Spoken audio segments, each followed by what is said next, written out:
Hello students. आज हम जो हैं कक्षा 10वीं दसम 10th क्लास अध्याय हैं बहुपद को लेकर विस्तृत चर्चा करेंगे। ये अध्याय जो है आपने 9th में भी पढ़ा है।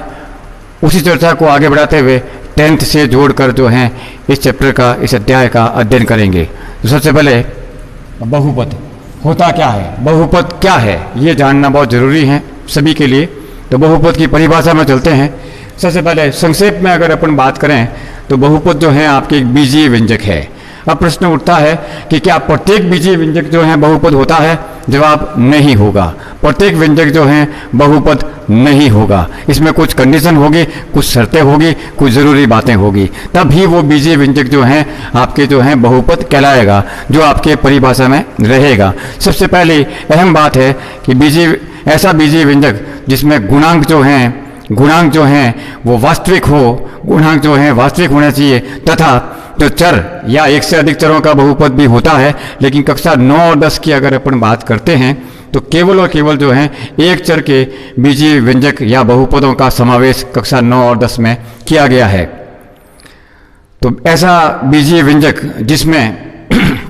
जिसमें गुणांक जो हैं वास्तविक हो, मतलब गुणांक जो हैं वास्तविक संख्याएं हो, और चर या चरों की जो घातें हैं वो पूर्ण संख्याएं हो, इस तरह का जो बहुपद होगा वो आपके जो इस तरह का जो बीजीय व्यंजक होगा वो आपके जो है बहुपद कहलाता है।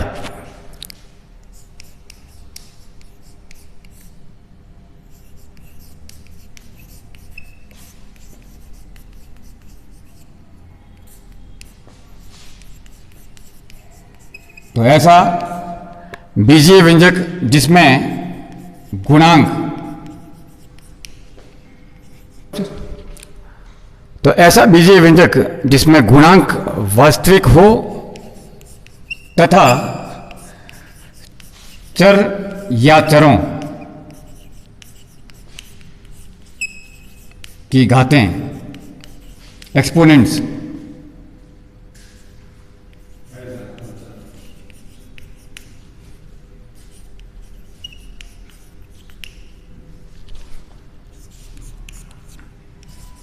बहुपद कहलाता है।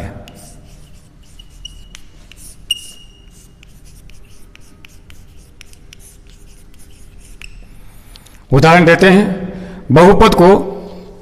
उससे पहले बहुपद को इंग्लिश में बोलते हैं पॉलिनोमियल्स, और इसलिए 9th 10th की अगर अपन बात करते हैं तो P ऑफ X लिखा जाता है। यही चीज़ जब अपन 11वीं 12वीं क्लास में जाते हैं, 11वीं 12वीं क्लास में जब अपन जाते हैं तो वहाँ पर जो है इसको P की जगह F आ जाएगा।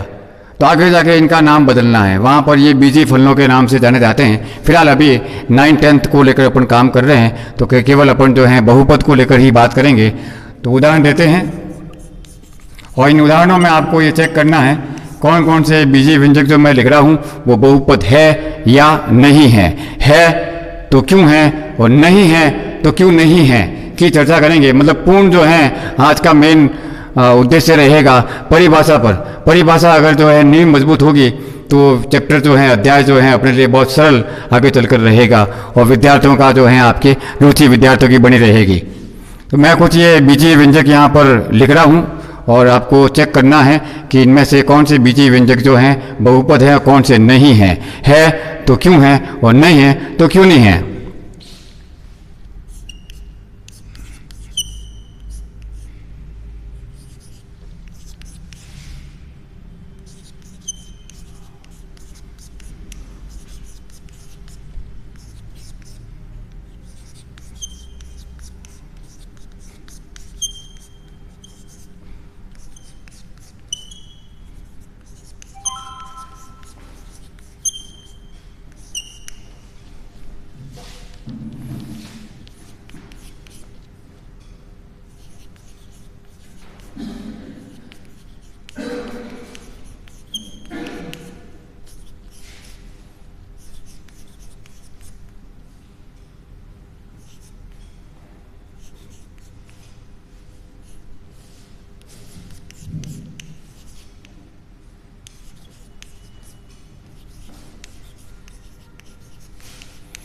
तो यहाँ मैंने ये 7 जो हैं बीजीय व्यंजक मैंने बोर्ड पे लिखे हैं आपके लिए। आपको पहचान करना है कि ये बीजीय व्यंजक जो है बहुपद है या नहीं है। सबसे पहले जो पहला उदाहरण मैंने लिखा है उसको लेकर अपन बात करते हैं। सबसे पहले अपन बात करेंगे जो पहली बात, परिभाषा की जो पहली बात है वो गुणांकों की बात है। तो गुणांक जो है पहली बात तो वास्तविक होना चाहिए, क्योंकि 10वीं क्लास और 9वीं क्लास की अगर अपन बात करते हैं तो वास्तविक संख्याओं तक ही बात सीमित रहती है, इसलिए गुणांकों को अपने को चेक भी नहीं करना होगा। गुणांक केवल और केवल अपने को हमेशा और हमेशा वास्तविक ही मिलेंगे, ये तय है।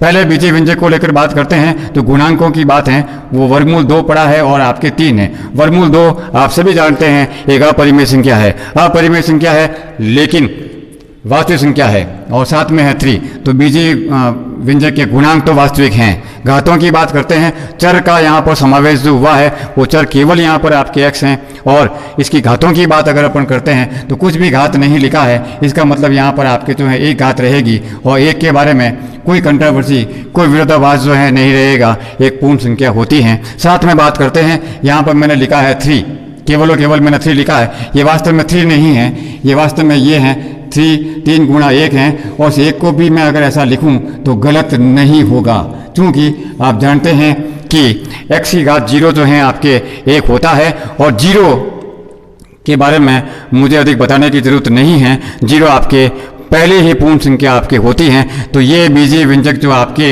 बहुपद है, मैंने कारण से बता दिया है आपके। दूसरे उदाहरण की ओर बढ़ते हैं, गुणांकों को सबसे पहले चेक करेंगे। दूसरे उदाहरण के अंतर्गत गुणांकों को सबसे पहले चेक करेंगे। गुणांक यहाँ पर जो चल रहे हैं वो 2 हैं, यहाँ कुछ भी गुणांक नहीं मतलब 1 है, और अचर पद के रूप में बिना अचर वाला पद जो होगा वो आपके गणित में अचर पद के नाम से उसको पुकारते हैं, बोलते हैं, होता है। -5 लिखा हुआ है, तो 2, 1 और -5 ये गुणांक यहाँ पर आपके दूसरे उदाहरण के अंतर्गत जो है अपन देख रहे हैं। और इन सभी संख्याओं के बारे में मुझे अधिक बोलने की जरूरत नहीं है, ये सब की सब संख्याएं जो हैं आपके वास्तविक संख्याएं हैं, आप जानते हैं, क्योंकि ये सभी के सभी जो हैं आपके पूर्णांक है। पूर्णांक है तो परिमेय संख्याएं हैं, परिमेय संख्याएं हैं तो वास्तविक संख्याएं हैं।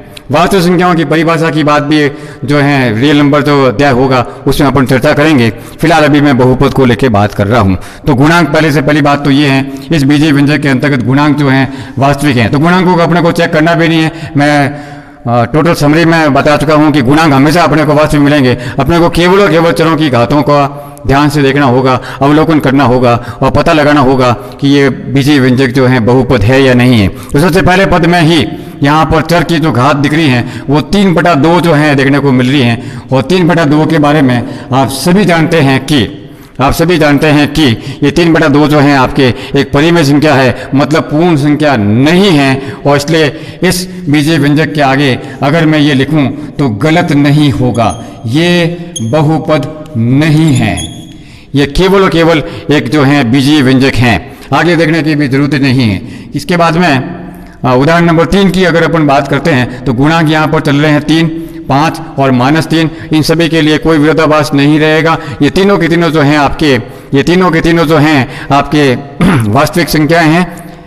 चरों की घातों की बात करते हैं, अगर चरों की घातों की बात अगर अपन करें तो यहाँ पर चर की घात चल रही है आपके 2, लेकिन दूसरे पद के अंतर्गत जो है वर्गमूल x लिखा हुआ है, और वर्गमूल x का मतलब आप सभी जानते हैं, वर्गमूल x का मतलब होगा x पर घात आपके 1/2, और घात यहाँ पर चूंकि 1/2 आ रही है, और 1/2 के बारे में अपन जानते हैं कि एक परिमेय संख्या है जो पूर्ण संख्या नहीं है, और इसलिए इस पद के यहाँ पर होने के कारण जो हैं ये बहुपद आपके जो हैं नहीं हैं।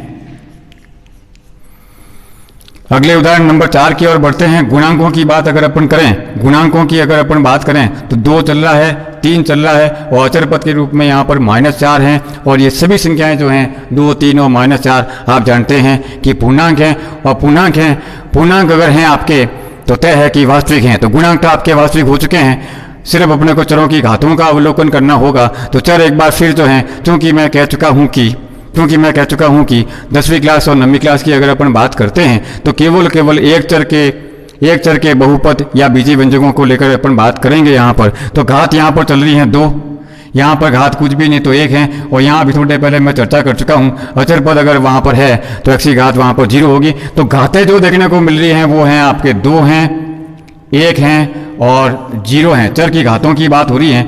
चौथे उदाहरण के अंतर्गत 2, 1 और 0 चल रहा है और ये सभी की सभी संख्याएं जो हैं अपन जानते हैं कि पूर्ण संख्याएं हैं और अतः ये आपका जो बहुपद ये आपके बीजीय व्यंजक जो हैं बहुपद है।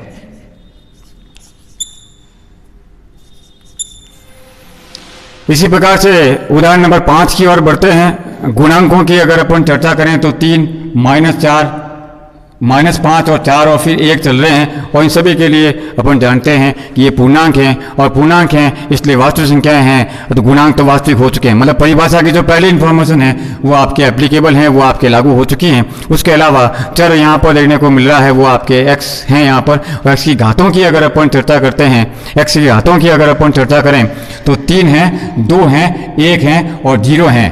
तो 3 हैं,